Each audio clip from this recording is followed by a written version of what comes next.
The Patriots in 2023, they had a good defense that kept them close in some of their games last year.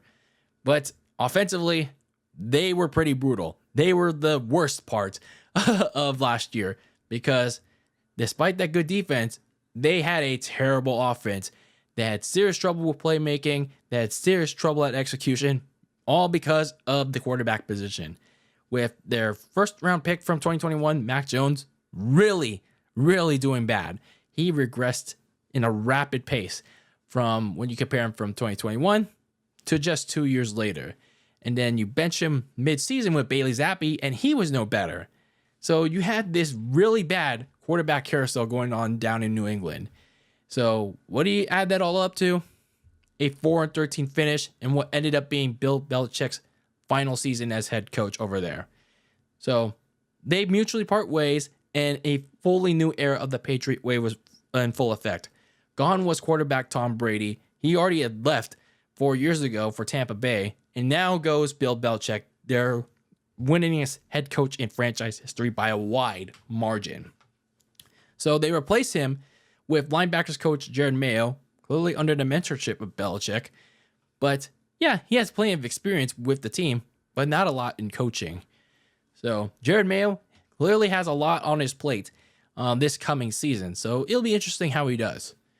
Speaking of Mac Jones, you have to wonder, was he going to stay on the team going into this upcoming season? Were they going to give him one more chance to try and prove himself despite a crappy season, clearly?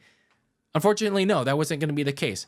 They traded him away to, of all places, the land of all elite, joining the likes of the Bucks of Suck, Kenny Omega, Will Asprey, Mr. Febreze.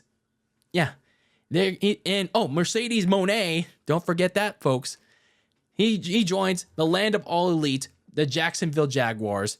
He gets shipped off over there, and it's pretty much clear a sign that the Patriots are going to restart at the quarterback position. Kind of sucks. Kind of sucks if you think about it, but a little bit needed.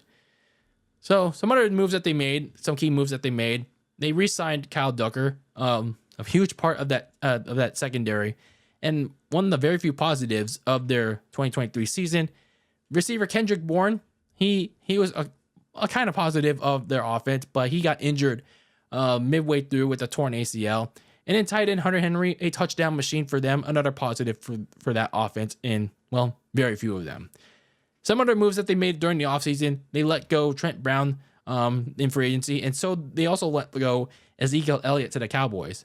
But in reality, Ezekiel Elliott wasn't really doing all that much to begin with the Patriots after he left the first time from the Cowboys. But they replaced him with Antonio Gibson from the Commanders, and coming over from the Commanders also is quarterback Jacoby Brissett. So Brissett already has some familiarity with the Patriot way, but he'll have to do so under a new head coach. Looking at the draft is where they did the most work, and obviously Brissett was going to be a placeholder for whoever's going to be the long-term answer at quarterback, and that long-term answer they're hoping for is quarterback Drake Maye from North Carolina. We'll talk more about Drake Maye in just a bit, but some of the other notable additions that they made in this draft was getting another receiver by the name of Jalen Polk from Washington, offensive lineman Caden Wallace, as well as Layden Robinson from both Penn State and Penn State respectively, and corner Marcellus Dial from South Carolina. So those were your notable draft picks from that draft class for the New England Patriots. And when I look at this Patriots offseason, I see a team that finally has their long-term quarterback, at least for now, but obviously they'll go short-term because from what I've seen from Drake Maye, from the Twitter clips and the Instagram reels, he has a ton of potential. He's very talented, but just like with quarterbacks like Zach Wilson and Trey Lance, they've faltered so far. And with Drake Maye, it's clear that they don't want that from him. So what they're doing right now is playing it safe, which is a smart move.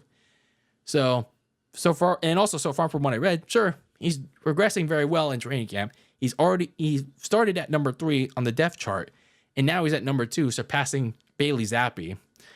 But obviously, they still want to play it safe. It's clear that they're going to go with Jacoby Brissett as the starter, regardless of what happens during training camp and preseason.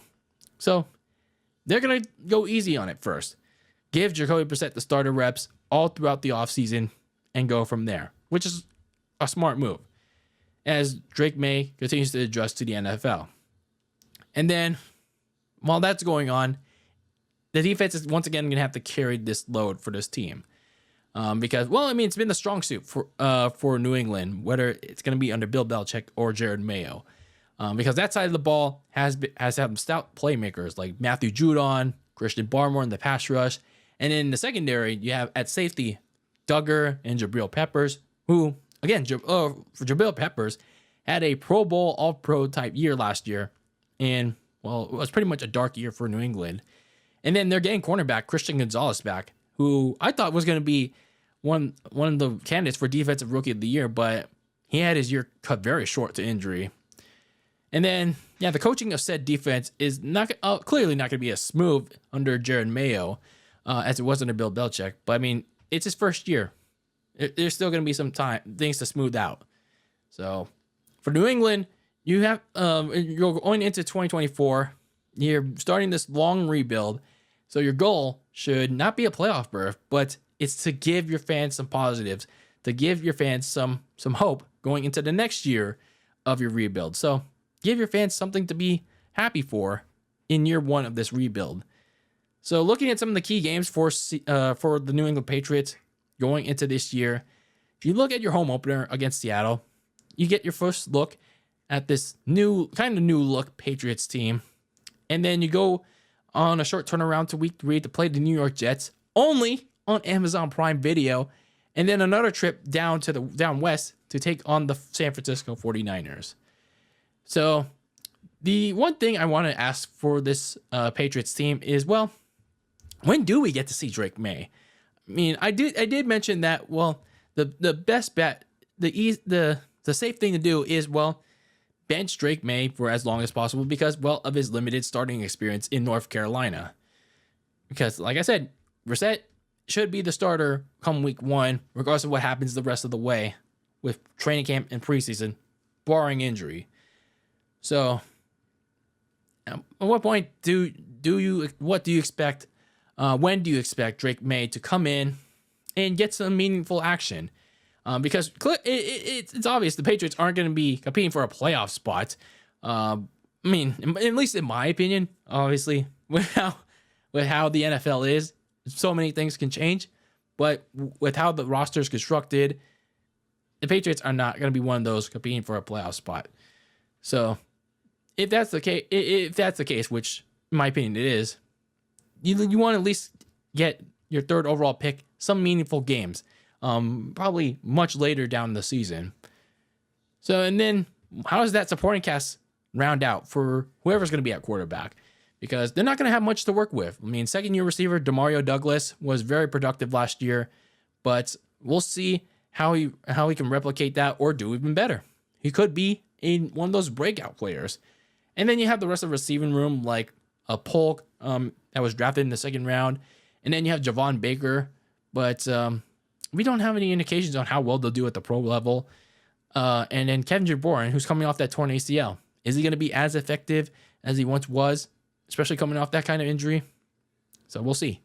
But at least Jacoby Brissett is going to have a decent running attack with the returning Ramondre Stevenson, who is also coming off a serious injury. And then the newly acquired Antonio Gibson, who is pretty effective out of the backfield in the passing game. So overall, when you look at this Patriots team in 2024, and the best thing to say is, well, embrace the rebuild. It's a completely new era for the Patriot way. Gone is Tom Brady, and now gone is Bill Belichick. They're still pretty minimal in various areas on offense, and that's pretty much what's going to hold them back for much of this year again.